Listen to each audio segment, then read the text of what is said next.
নমস্কার বন্ধুরা, rare view mirror চ্যানেলে আপনাদের সবাইকে স্বাগত জানাই। আজ আমি একটা হেলদি আর টেস্টি পরোটার রেসিপি আপনাদের সাথে শেয়ার করব। থাম্বনেল দেখে তো বুঝেই গেছেন যে আজকে আমি কি রেসিপি দেখাতে চলেছি। চলুন তাহলে রেসিপিটা শুরু করা যাক। লবণ আর অল্প একটুখানি সাদা তেল দিয়ে গরম জলে খুব ভালোভাবে আমি সয়াবিনের বড়িগুলো সেদ্ধ করে নিয়েছি পেঁয়াজ কুচি, আদা রসুন কাঁচা লঙ্কা একদম মিহি করে কুচিয়ে নিয়েছি লবণ, হলুদ, কাশ্মীরি লঙ্কা গুঁড়ো, গরম মশলা আর চিনি আর অল্প সামান্য একটু বেসনটা কেন লাগবে পরে আপনাদের বলছি। অন্যদিকে ফ্রাইং প্যানে সর্ষের তেল দিয়েছি 1.5 টেবিল চামচ। তেলটা গরম হয়ে গেছিলো, তাতে আমি 1/2 টিস্পুন সাদা জিরে দিয়ে দিয়েছি। ফোড়নটা হালকা নাড়াচাড়া করে আমি যে আদা রসুন আর কাঁচা লঙ্কাটা কুচিয়ে রেখেছিলাম সেটা দিয়ে দিলাম। বেশ কিছুক্ষণ ভাজা ভাজা হয়ে গেলে, যে কাঁচা গন্ধটা আছে সেটা চলে গেলে, কুচোনো যে পেঁয়াজটা সেটা আমি দিয়ে দেব। পেঁয়াজ কুচিটা দেওয়ার পর বেশ কিছুক্ষণ ভালোভাবে নাড়াচাড়া করতে থাকবো। চেষ্টা করবেন এই পুরটা বানানোর সময় সর্ষের তেলই ব্যবহার করার। যদি সর্ষের তেল একান্ত ইচ্ছা না করে তাহলে আপনারা আপনাদের পছন্দ মতো যে কোনো তেল ইউজ করতে পারেন। আমি এখানে যে প্রথমে আপনাদের সেদ্ধ করা সয়াবিন বড়িটা দেখেছিলাম সেটা আমি ভালোভাবে গ্রাইন্ড করে নিয়েছিলাম। ব্লেন্ডারে কিন্তু আপনারা একদমই এটাকে পেস্ট করতে যাবেন না, তাহলে কিন্তু পুরো একদম থকথকে পেস্ট হয়ে যাবে।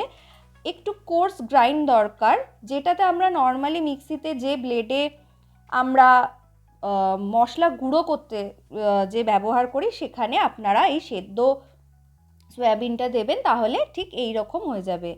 বেশ কিছুক্ষণ সেদ্ধ যে সয়াবিন বড়িটা নাড়াচাড়া করার পর আমি বাকি যে গুঁড়ো মশলাগুলো ছিল সেগুলো কিন্তু দিয়ে দিয়েছিলাম।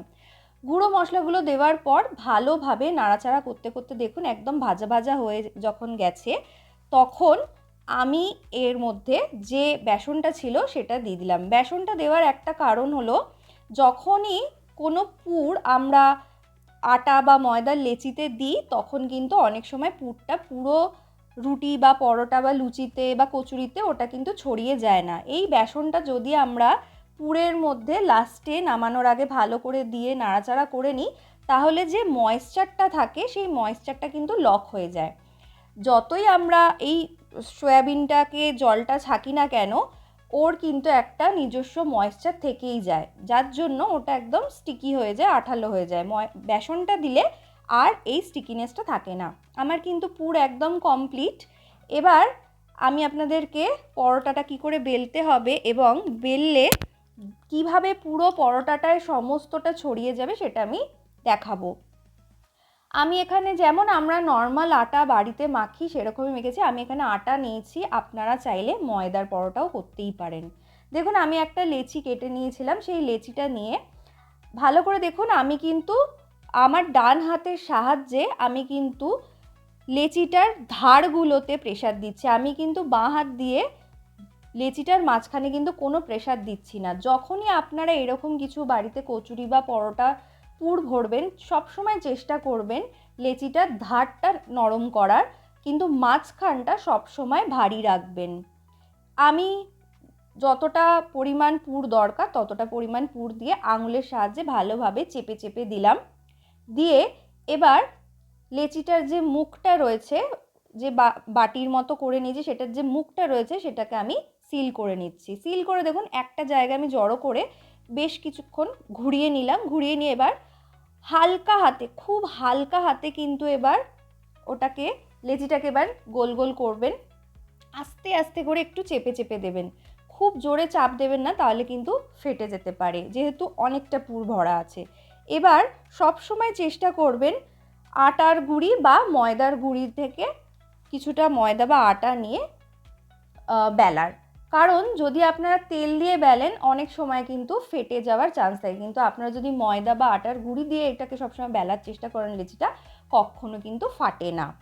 এবার বেলার টেকনিকটা দেখুন বন্ধুরা, কখনো কিন্তু মাঝখানে প্রেস করবেন না। আমি কিন্তু যে বেলনিটা আছে সেটা দিয়ে কিন্তু আমি একদম সাইডটাতে প্রেস করছি এবং খুবই হালকা হাতে কিন্তু চাপটা দিচ্ছি। দেখুন আমি কিন্তু সাইডে চাপ দিচ্ছি আর আস্তে আস্তে কিন্তু অটোমেটিক্যালি এটা গোল হয়ে যাচ্ছে, লেচিটা পরোটার শেপটা নিয়ে নিচ্ছে। আমি কিন্তু একদমই মাঝখানটা কিন্তু চাপ দিচ্ছি না, মাঝখানে চাপ দিলেই কিন্তু এটা ফেটে যাবে। দেখুন আমি কিন্তু মাঝখানে চাপ দিচ্ছি না। আপনারাও এই টেকনিকে যদি করেন তাহলে কিন্তু আপনারও বাড়িতে কচুরি বলুন বা যে কোনো পুর ভরা পরোটা যদি করতে চান তাহলে এই টেকনিকই ফলো করবেন। দেখুন সমস্ত পুরো গোটা যে রুটিটা বা পরোটাটার যে শেপটা হয়েছে পুরোটা জুড়ে কিন্তু পুরটা ছড়িয়ে গেছে। যেহেতু আমি বেসন দিয়েছিলাম সেই কারণেই এটা হয়েছে। আর যেহেতু আমি বেলার সময় যে টেকনিকটা আপনাদেরকে দেখালাম এই টেকনিকটা যদি আপনারা ফলো করেন তাহলে হবে। আপনাদের সুবিধার্থে আরেকটাও আমি পরোটা আপনাদের দেখাচ্ছি কিভাবে আমি বেলেছিলাম পুরটা ভরে। ভালো করে দেখুন আমি কিন্তু এজটা মানে ধারটাতে কিন্তু খালি প্রেসার দিচ্ছি আর মাঝখানটা কিন্তু আমি মোটা রেখেছি। এর থিকনেসটা কিন্তু আপনাদেরকে রাখতে হবে, না হলে কিন্তু ফেটে যাবে। পুর দিয়ে ভালোভাবে আঙুল দিয়ে চেপে চেপে দিলাম। এবার যে বাটির মতো করেছিলাম লেচিটাকে সিল করে নিচ্ছি মুখটা, করে হালকা হাতে কিন্তু এবার আমি হাতে পাকিয়ে নিচ্ছি আর আস্তে আস্তে কিন্তু একটা গোলাকার শেপ দিচ্ছি আর হালকা হাতে কিন্তু চেটো দিয়ে আমি একটু চেপে চেপে দিচ্ছি। আমি আবারও বলছি আপনারা চাইলে ময়দার ব্যবহার করতে পারেন, কিন্তু আমি যেহেতু এটা হেলদি পারপাসে করছি রেসিপিটা সেহেতু আমি সম্পূর্ণটাই আটা ব্যবহার করেছি। দেখুন আমি কিন্তু মাঝখানে প্রেসার দিচ্ছি না, আমি কিন্তু ধারে প্রেসার দিয়ে দিয়ে কিন্তু বেলছি। আর যেহেতু আমি এইভাবে বেলছি দেখুন কত বড় হয়েছে কিন্তু ফেটে যায়নি, অথচ সমস্ত রুটির বা পরোটাটা কিন্তু দেখুন ছড়িয়ে গেছে সমানভাবে পুরটা। এবারে চলুন আমি আপনাদেরকে ভেজে দেখাই। আমি আপনাদের বোঝার সুবিধার জন্য প্রথমে একখানা পরোটা ভেজে দেখাচ্ছি। ইন্ডাকশানে ফ্রাইং প্যানটা বসিয়ে দিয়েছিলাম। এবার ভালোভাবে এপিট ওপিট করে সেঁকে নেব।